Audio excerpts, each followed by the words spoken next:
మరొకసారి గొప్ప మనసు చాటుకున్న నారా లోకేష్ గారు మరి పునర్విక గురించి అందరికీ తెలిసిందే. అందరూ కూడా ఫండ్ రైజింగ్ చేస్తూ వచ్చారనమాట. సో మన స్టేట్స్ నుంచి పక్క స్టేట్స్కి కూడా వెళ్ళి దేశం మొత్తం ఎంతో కొంత కాంట్రిబ్యూట్ చేసే విధంగా మన సోషల్ మీడియా అలాగే ఇన్ఫ్లుయెన్సర్లు కానీ అందరూ ట్రెండింగ్ చేశారు. సో దాదాపు 10 కోట్ల వరకు వచ్చాయి. తర్వాత మరి నారా లోకేష్ గారు స్పందించారు. ఆయన ఏ విధంగా స్పందించారు అంటే సేవ్ పునర్విక అనే ఒక పేరుతోని గత వారం 10 రోజుల నుంచి కూడా సోషల్ మీడియా మొత్తం కూడా షేక్ అయిపోతుంది అనమాట.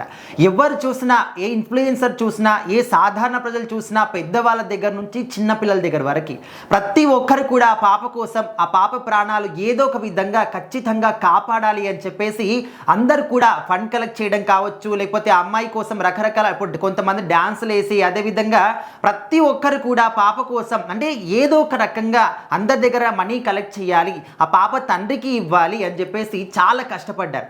అసలు ఇప్పటి వరకు మనము ఏ ఒక్కసారి కూడా ఇలాంటి ఒక ఇన్సిడెంట్ని చూడలేదన్నమాట. ఒక్క పాప కోసం ఇంతమంది తల్లి రావడం, ఇంతమంది హృదయాలు కలడం అనేది ఫస్ట్ టైం చూస్తున్నామని చెప్పేసి చాలా మంది కూడా షాక్ అయ్యారు. అండ్ ఇన్స్టా వేదికగా ఉన్నటువంటి ప్రతి ఒక్క ఇన్ఫ్లుయెన్సర్ కూడా వాళ్ళకి తోచిన సహాయం చేయడం కావచ్చు, సాధారణ ప్రజలు కూడా అరే అంత చిన్న పాపకి ఇంత రేర్ డిసీజ్ రావడం ఏంటి, ఆ ఒక్క ఇంజెక్షన్ ఖరీదు 16 కోట్లు ఏంటి, ఆ ఒక్క మధ్యతరగతి తండ్రి తినడానికి ఒక పూట గడవడానికి కష్టపడేటటువంటి ఒక మనిషి 16 కోట్లు ఎక్కడి నుంచి తీసుకొస్తాడు, తన ఇల్లు ఆస్తులు అమ్ముకున్నా కూడా అందులో సగానికి కూడా రావే. సో ఈ విధంగా ప్రతి ఒక్క తల్లిదండ్రులు, ప్రతి ఒక్క పిల్లలు అందరి మనసులు కూడా కదిలాయి. అండ్ ఆ పాప స్టోరీ విన్న తర్వాత ప్రతి ఒక్కరి కళ్ళల్లో కూడా నీళ్లు కదులుతూ ఉన్నాయి. సో అలాంటి క్రమంలో మీకు మేమున్నాము, ఏ మాత్రం కూడా అధైర్యపడకండి, మీకు అండగా మేముంటాము అని చెప్పేసి ప్రతి ఒక్కరు కూడా తల్లిదండ్రులకి, ఆ పునర్విక పాపకి అండగా ఉన్నారు. సో మరి ఇంత కష్టపడి ఇంతమంది ఉద్ధార స్వభావంతోని, ఒక గొప్ప మనసుతోని కలెక్ట్ చేసినటువంటి మనీ అంతా కూడా దాదాపుగా 10 కోట్ల వరకు కలెక్ట్ అయ్యాయని చెప్పేసి. సో ఇది సాధారణ విషయం కాదు.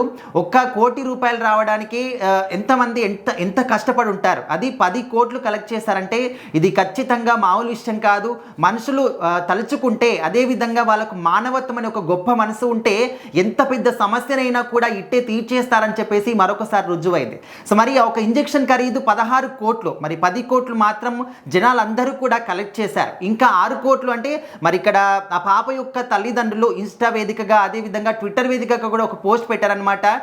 ఏపీ గవర్నమెంట్కి ట్యాగ్ చేసి, నారా లోకేష్ గారికి ట్యాగ్ చేసి ఆ పోస్ట్ పెట్టారు. సో ఆ పోస్ట్ చూసిన తర్వాత నారా లోకేష్ గారు వెంటనే స్పందించి ఇప్పటి వరకు 10 కోట్లు కలెక్ట్ అయ్యాయని తెలుస్తుంది, సో మిగతా 6 కోట్లు నేను స్పాన్సర్ చేస్తాను అని చెప్పేసి ఆయన గొప్ప మనసును చాటుకున్నారు. సో మరి చాలా మంది కూడా ఈ యొక్క విషయాన్ని షేర్ చేస్తూ ఉన్నారు. ఇలాంటి స్వభావం ప్రతి ఒక్క రాజకీయ నాయకుడు కూడా ఉండాలి అని చెప్పేసి కూడా మాట్లాడుతున్నారు.